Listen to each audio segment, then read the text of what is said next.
In Joint Task Force you have 5 campaigns. Each campaign has a set number of missions which are linked together by a story, of course.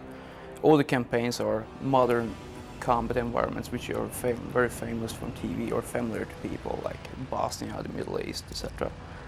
The campaigns are very different in their approach and layout.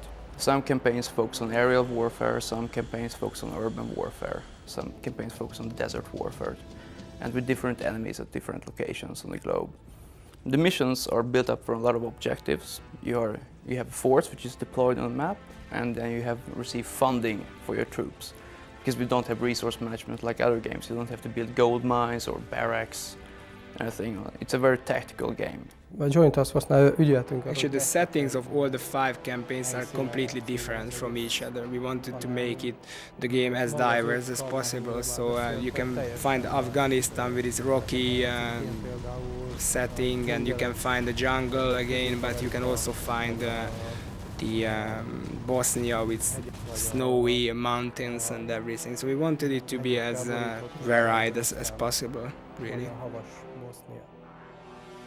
Well, the most important things in mission design is to keep a balance between the realism, in our case, and to make something new out of it.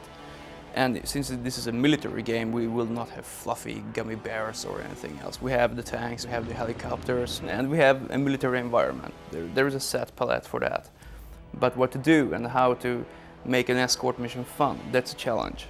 How to make this assault mission and seek and destroy mission fun, that's the challenge, and that's what we are focusing on right now. To keep it as a realistic game so that the fans of tactical and combat games will have a familiar environment to play in, but still make it interesting for them. And also add a lot of real-life things. And we have hired a few military advisors who have been serving in different hotspots around the globe. They've told us a lot of things about what they've been doing, and we try to implement that in our missions as well. Usually you have a set map, which you move from point A to point B, and when you reach point B, you kill the enemy base or you kill the enemies, and that's it. JTF is dynamic missions, which means that you move from point A to point B. At point B, you might get intelligence of something happening at location C, something going at location D, and enter a new thing at location E. Then you get to choose which path to go through. And when you go to the next location, something else will happen. You never know where the front will be. You never know if forward is forward in 5 minutes later, because you have to react to changes in the battlefield environment.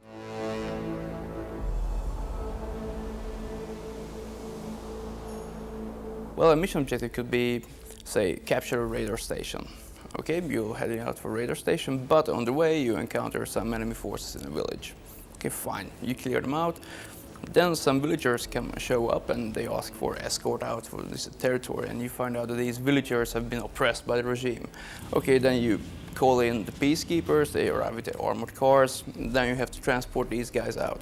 When you reach the river, you find out that the ferry has broken down. You have to fix some form of transportation for them to go across the river, but you come under artillery attack from enemy forces on a hill. Okay, now we have to react to this threat. You have to deploy helicopters, and the radar is still a mission objective, which you were set out to do originally. But a lot of things happen meanwhile.